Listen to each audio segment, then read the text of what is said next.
अतिशय सुंदर योग आहे।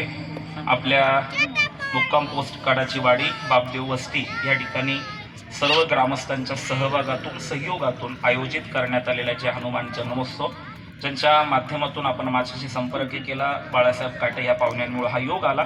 त्याचप्रमाणे माझ्याशी संपर्कात असणारे माझे मित्र चेतनदादा कड असतील, सचिनदादा कड असतील, किरणदादा कड असतील आणि समस्त ग्रामस्थ सर्वांचा नामोल्लेख करणं मला शक्य नाही आहे, पण आपल्या सर्वांच्या सहभागातून इतका सुंदर देखणा कार्यक्रम आपण या ठिकाणी सालबद्धप्रमाणे करत आहात। वारकरी संप्रदायाचा पाईक होण्याच्या नात्याने आपल्या या आध्यात्मिक कार्याला कोटी कोटी शुभेच्छा देतो। संत श्रेष्ठ ज्ञानेश्वर महाराज देवस्थानचा विश्वस्त होण्याच्या नात्याने आपल्या या आध्यात्मिक कार्याला कोटी कोटी शुभेच्छा देतो। असंच आध्यात्मिक कार्य आपल्याकडून होत राहो याच्यासाठी भगवंताच्या चरणी प्रार्थना करतो। टीव्हीवर तुम्ही माझी कीर्तनं पाहिलीच असतील, ज्यांनी कीर्तनं पाहिली नसतील त्यांनी बिग बॉसमध्ये पाहिलं असेल, ज्यांनी बिग बॉसमध्ये पाहिलं नसेल ते सोशल मीडियावर पाहतात, पण कीर्तनाशी जोडले गेलेले आहात। असाच आध्यात्मिक सोहळा आपल्याकडून होत राहू आणि त्याच्यासाठी भगवंताने आपल्याला दीर्घ आयुरारोग्य सदनता देव अशी हनुमंतरायांच्या चरणी प्रार्थना करतो। हनुमंतरायांच्या अंतःकरणातला भक्तिभाव आपल्या सर्वांच्या हृदयामध्ये प्रगट हो आणि विशेष करून तरुणांमध्ये ती भक्ती आणि तरुणांमध्ये ते बळ निर्माण व्हावं, कारण की तरुणांच्या हातात पुढे सगळ्या गोष्टी आहेत।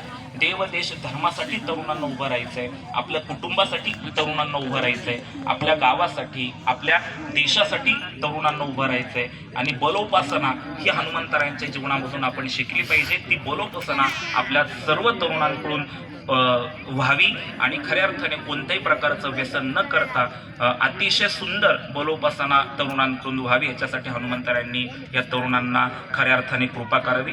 आपण सर्वजण या कार्यक्रमाला उपस्थित राहिलात। खरं तर खूप प्रतिकूलता होती, मला चेतनदादांचा फोन आला की दादा खूप पाऊस पडतोय, खरं तर आपण उद्या कार्यक्रम घेऊयात, पण उद्याही मला कीर्तन असल्यामुळे परत त्यांनी काही ॲडजस्टमेंट केली। गणेश मंदिरामध्ये मी तिथेही गणेश मंदिरामध्ये गेलो, तिथे मला सांगण्यात आलं दादा अगदी अर्धा तासात आपण सगळी व्यवस्था करूयात आणि अर्धा तासात इतकी सुंदर व्यवस्था आपण केली। आपण ग्रामस्थांनी आपली उपस्थिती दाखवून या कार्यक्रमाला शोभा आणली, म्हणून आपल्या सर्वांच्या या आध्यात्मिक कार्याला कोटी कोटी शुभेच्छा देतो।